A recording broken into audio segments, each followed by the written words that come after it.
kind of talking about our offensive approach in this game. So Alex kind of talks about that a little bit. The question is essentially, if we get out to an early lead, do you think it'll be cruise control, similar to what we saw in that Ravens game second half, where we didn't do really anything? I think it was the fifth time in NFL history that a team won without scoring points in the second half of a playoff game. So my question is, if we get out to an early lead, do you think it'll be a cruise control action? Or do you think it's going to be shootout time for Patrick to kind of flex his muscle on a big stage? What Alex Smith was saying, that he's going to dice up this Niners defense. I think we do, and we'll do what we have to do, right? So it's not like I think we went into cruise control in the Ravens. I just don't think we changed a lot because we didn't have to. So it was what we were doing was so successful in the first half. They weren't guarding the screen game. They weren't guarding the short game, the behind the line of scrimmage passes, and the run game for the most part. They adjusted really well in the second half. They took away the short passes, behind the line of scrimmage passes, took away the screen game, really clamped down on the run game. They have the ability to do that. They're an amazing defense, right? I just don't think everyone in the league can't just turn that on and flip that switch unless you have the players to do that. And, if you're playing that well, the Ravens were and have been. I just think overall, if we have to come out and engage, like you saw in a drive where we had to come out and do more, the last drive of the game, pretty much to seal it, we did more, right? I think when being asked to step it up a notch, we will. I mean, would I prefer for us to keep scoring in the second half? Yeah, obviously that'd be wonderful. But for whatever reason, they adjusted and we didn't readjust to their adjustment. But yeah, like I said a minute ago, I really do think we just have a knack this season of calling a really good first half, not as good second half, whether it's not adjusting to other teams' adjustments or what. But so first half, second half scoring, including playoffs, we scored 296 points in the first half, 155 in the second half. So that's almost double in the first half. That is crazy. So I'm going to be freaking out if we don't perform well offensively in the first half. Now, like I said earlier, can trends buck and change in such big games like this, when especially dealing with legends like Mahomes? Yeah, sure. I don't think it's one of those that we're done if we don't score a lot in the first half. But based on this entire season and the playoffs in general, playoffs is the same thing. I was like, I was doing this. I was like, I split up regular season playoffs. So playoffs was probably bad. I was like, no, it wasn't better. It's 46-24 in the playoffs, first half, second half. Still almost double. So we had that rate consistently from the playoffs and regular season. So I just think it's incredibly important we come out and perform really well in the first half offensively. I think everyone's a creature of habit, right? Like the defense is used to being up going into the second half at this point. They're used to having a lead to kind of, play with. We need to give them that. If we have to adjust and come out harder in the second half, I mean, we can do that. We did it against the Niners last time. We were down late in the game and then the Super Bowl. So, different team and whatever, but it's the same principle, right? It's the same head coach. It's the same offensive leader in Mahomes and the same receiving threat in Kelsey. So, yeah, I don't think it's going to be a cruise control situation, but I am going to be worried if it's even a tie game at halftime. Well, I will say this, though, because, we talk about, for example, the Baltimore game, for example, we led 17-7 at halftime. Obviously, we were all happy with that. Yeah. But the second half is where, if that is the case, because Baltimore's offense was great this year, but it was a ground attack team. You ain't going to come back from many leads when it's a ground attack. The thing with San Francisco is there's so many weapons on the perimeter and in the back. They have weapons all over the field, whereas Baltimore, yeah, Zay Flowers is good. Yeah, Likely's good. Yeah, Mark Andrews is solid. But, that's not a team that's a high-power attack. No, Deebo, George Kittle, Ayuk, Juwan Jennings, CMC, Eli Mitchell. They have so many guys who can do their thing. That's why the whole conversation of, is it Purdy or is the players around him? Yeah, well, the players around him are damn good. So that's a team that if you are up 17-7 and you do have a second half, and listen to the second half. And yeah, you're right. We made a great play at the end with throwing that bomb to MVS, to get the first down when we had to do it. But before that, 3 plays, 7 yards, punt. 8 plays, 23 yards, punt. Yeah. 3 plays, 4 yards, punt. 7 plays, 32 yards, punt. 3 plays, 7 yards, punt. I mean, we gave them opportunity after opportunity after opportunity to come back. And yes, our defense has played amazing and didn't allow that, and that's been a trend all season long where we didn't allow anything in the second half. But to do this against a team that has Deebo Samuel, has George Kittle, has Ayuk on the other end, and has CMC on the other end, that's scary. And that's not something I'm going to be, I'm not going to be like where I was in this game against Baltimore, a team that runs the ball a lot. But yeah, sure, you're going to come back with your running 200 yards against us in the second half of the game, sure. But like with the passing attack these guys have, this is a different animal as far as I'm concerned. But 17, let's not forget this. I think it was 17-13 Buffalo. We're down at halftime. We came back and won that game. So I think the second half points probably more so came in that game than it did in any other game because it wasn't from Baltimore. Well, no, 0 in Baltimore. Yeah. But I give the Niners credit. They didn't come out of their game, like their game plan, the way the Ravens did, and kind of early deficit. Oh my gosh! Go Lamar, throw the ball, do something you haven't done for the majority of the year, which is only win with your arm. Niners, I remember watching that game. They came out like running in the second half. They kept feeding McCaffrey, doing the short game. They weren't like, all right, Purdy, time to air it out and throw bombs and like eat up this lead quickly or take this lead away quickly. They stuck with it. That I feel like teams tend to bail on that against us, even though we're not the offensive juggernaut we used to be. I'll be happy to see them try to do that with Purdy and get out of there. Because like you said, they're best when he gets rid of the ball and they get in their hands of their playmakers. Mainly lately, Deebo, McCaffrey. I think it's going to run through them. I think they're going to give McCaffrey 18 to 22 carries. And I think Deebo's going to have 6 to 9 touches within the line of scrimmage area just to get the ball in his hands. Our strengths on defense, though, we're very good in the short game. We're very good all over, but we're very good tacklers, sure tacklers. We surround the ball. I mean, that's why Tyreek Hill couldn't do anything against us because they were trying to do a little dink and dunk crap with him by the line of scrimmage and hoping he could just shake people loose. They threw that ball to him.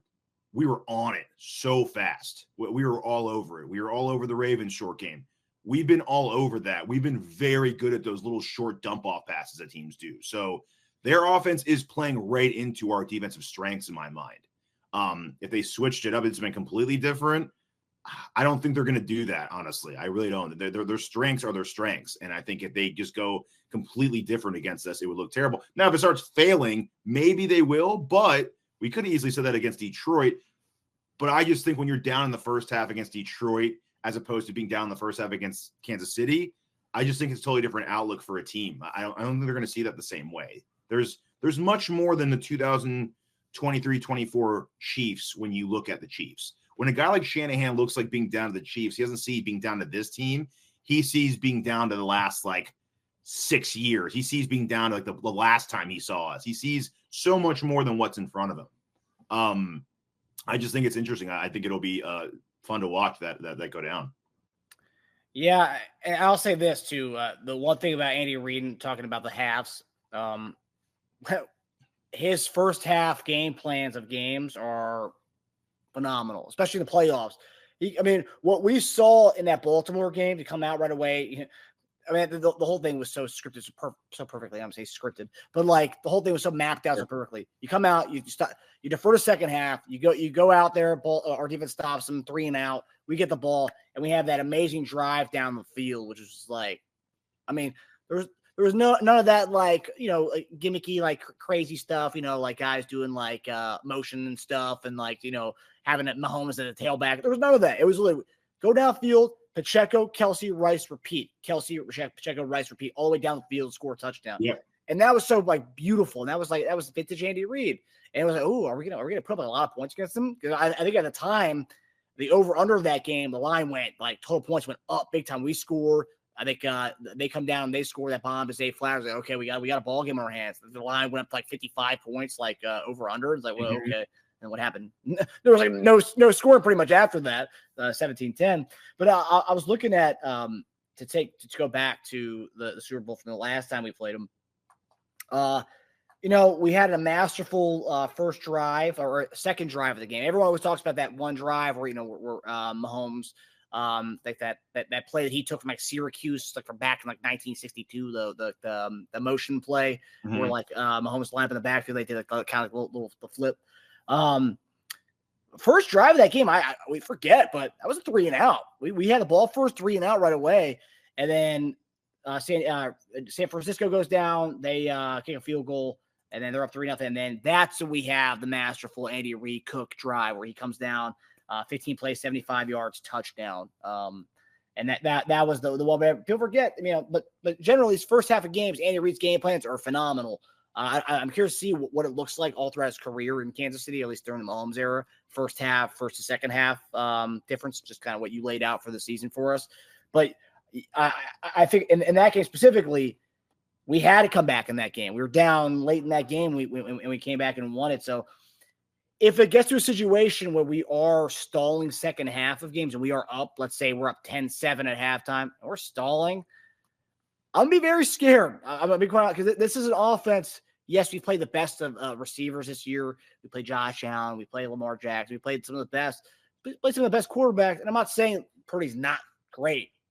And he's still new in this league. But with the weapons that he has around him, if we're stalling early second half of that game, I'm like, oh man, like we can't come out here being like kind of cruise control and letting it be just all on our defense. Mm-hmm. We got to do some. We got to mix up some of that MVS action that we had at the end of that Baltimore game. Let's sprinkle that in the second half. Let's not wait till the final drive of the game. We need some magic, and we need a bomb to a guy who we haven't been relying on all season. So I hope there is more of this. I hope there is no cruise control here. I hope we need to score. We need to get up points. And the fact that Alex Smith's saying that we can dice up this defense, that gives me hope. It's like, okay, well, if Alex Smith sees it, he knows our offense. He knows Nagy. He knows Reid. He knows Mahomes. And he knows what he's seen from that Niners defense.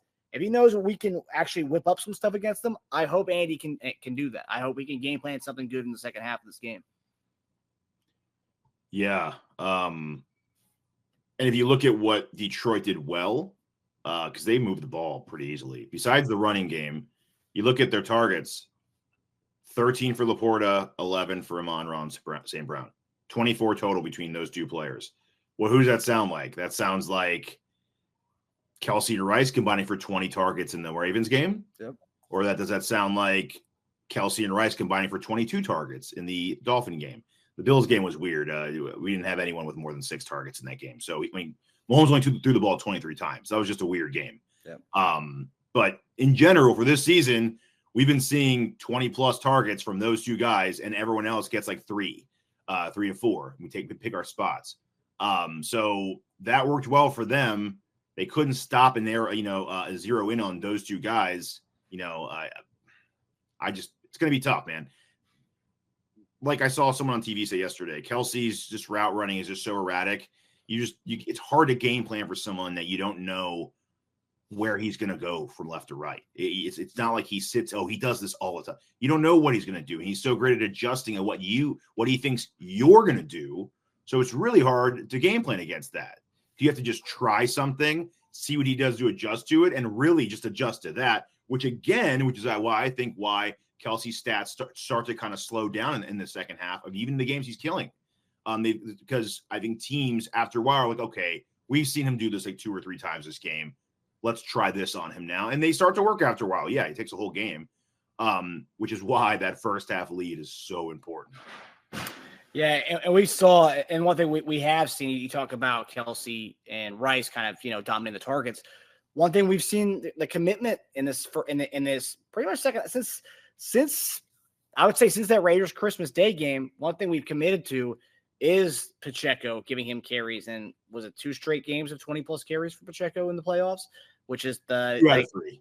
2 out of 3, which on a 3-game span, I don't think you can find 2 out of 3 games much in his career where he had 20-plus carries. I think this is the most he's had in any 3-game span in his 2-year career. But that's one thing too, and that's one thing that Detroit was murdering the San Francisco defense was with Gibbs and Montgomery. That 1-2 attack. I mean, McKinnon may play, but that's not a regular factor in the running game. Pacheco is going to be a big key to that component of mixing in with between Pacheco, Kelsey, and Rice. Those three guys get going. I mean, that is the Chiefs' offense right there. Yes, Mahomes, he can do what he wants to do as far as running the ball, getting out of the pocket, and escapability.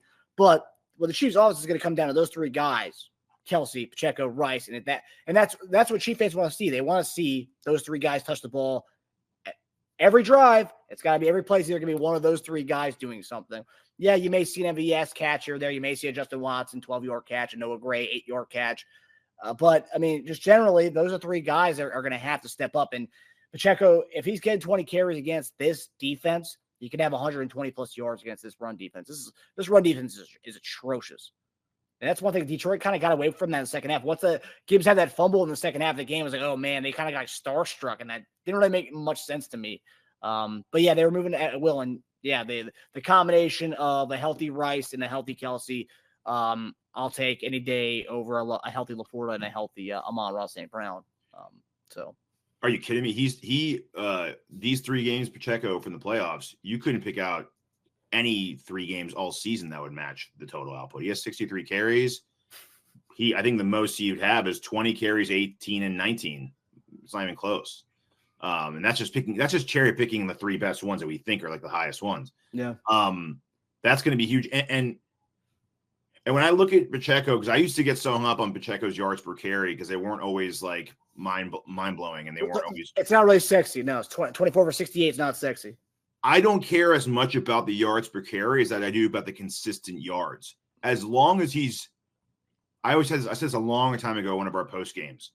I would rather a guy hit me for 4 yards every single time than have like a 15-yarder than a 2-yarder, a 12-yarder and a 3-yarder, a 12-yarder and a 1 yard. Give me 4 yards every time, because Mahomes on a 3rd and short, which is what you're going to give him if you do that, that's money in the bank every time. 3rd and short with us, we extend the drive. We do what we did against the Ravens, give them like 8-9-minute drives on them in the first half. They hardly touch the ball in the first half. Before they know it, they're kind of rushing to give more offense because they've been on the field for so little. And they haven't even really gotten a rhythm yet. How can you get in a rhythm if you're on the field for 12 minutes in the first half? You just can't, 10 minutes in the first half. So it's going to be really interesting because you're right. They've been gashed on the run, and we need to just get the consistent 3 to 5 yards every time. Yeah. And quite frankly, you could do the whole cruise control bit as long as you are. Because some of these drives when I talk about the second half of that Ravens game, 3-7, 3-4. 3 plays, 4 yards. It's like no. Because that's one thing they were doing. They were shutting down the run. Yes, this San Francisco team, and they were shutting down the run. This is why I think Pacheco's going to have such a big game next week. They were so good shutting down the run. He had 24 for 68. They were 2.8 yards a carry or something. Yep. Like that. We still continue to go with the run. We still continue to do it. And this is a team that's been given up. I mean, they gave up Gibbs and Montgomery did whatever they wanted against them. You give Pacheco 24 carries against 20 plus against this defense that we're about to see. You can have light them up, and you could go cruise control. You won the second half of the game because that means we're going to be getting first downs and controlling the ball, controlling the clock that entire game against San Francisco. If we're going to run the ball as much as we did last week or 2 weeks ago against the San Francisco putrid run defense. So cruise control, as long as we're getting points, I really don't care. I mean, how we're doing it, how long it's taking. Just continue to get points. I don't want to see sputters of the second half what we saw against Baltimore against a passing attack that they have on the other side of the ball. Yeah, because you look at some of our third downs in that second half. You got 3rd and 3. We did not get. We should have gotten out of that one. That one hurt coming out of the drive, the half. I mean, 3rd and 5. We got 3rd and 15. Did not get. 3rd and 6. Did not get. It's not sure. It's kind of intermediate. 3rd and 7. We got 3rd and 13. Did not get. So 3rd and 8. Did not get. So we had a lot of. And then the last drive we converted and nailed the ball. We had a lot of 3rd and longs and 3rd and mids. So those need to be 3rd and 3 to 3rd and 5s every time. If we can't get those, so be it. We missed opportunities, but at least give yourself a chance to pick up 3rd and shorts. Yeah. No, I agree. I think the defense are about to play, and I think Alex, from a quarterback's point of view, is talking about just looking at his QB Pat. That's his guy. And he's looking at it from a passing attack point of view. I just don't think I mean, if we are going to win this game, it's going to be on the back of, and I think the domination aspect is going to be a combination of what Pat's doing and what we're doing on the ground. And I think that on the ground game is going to be so big because, yeah, Pacheco can match you what David Montgomery's bringing you. Jared Goff's not matching what Patrick Mahomes is giving you. So that combination of what Pacheco's going to give us on the ground and what Pat can do, I think it's going to be, it could be in a spot where the Niners are in trouble. But second half, sputtering, I mean, it could. We sometimes we play into these games where it should be blowouts, but it may end up being a close game because of offense kind of doing nothing for a little bit there. So hopefully there's none of that this coming Sunday in Vegas. I would actually love. I know we love doing this and getting the ball in the second half, but I would actually like to have it first. Take a long drive, take like 6 to 9 minutes to score. Basically give them the ball with the first quarter winding down. It puts all the pressure on them. Our defense is really good playing from up. And if we're up in the first half, who cares if they have the ball to start second half? Let them have the ball to start second half. Our defense is better in the second half anyway. So who cares if they have one extra possession to start out the second half? Yeah. Yeah, I mean, it's more reliant on our defense to step up like they have been doing all season for us, but they carried the load for 20 games. May as well do one more time for us. Hi, everybody. Thanks for watching. Subscribe here to get the latest from the show. Also, be sure to check out the best clips from Chief Concerns. And if you prefer to listen to the show, subscribe and follow us on Apple Podcasts, Spotify, and anywhere else you get your podcasts.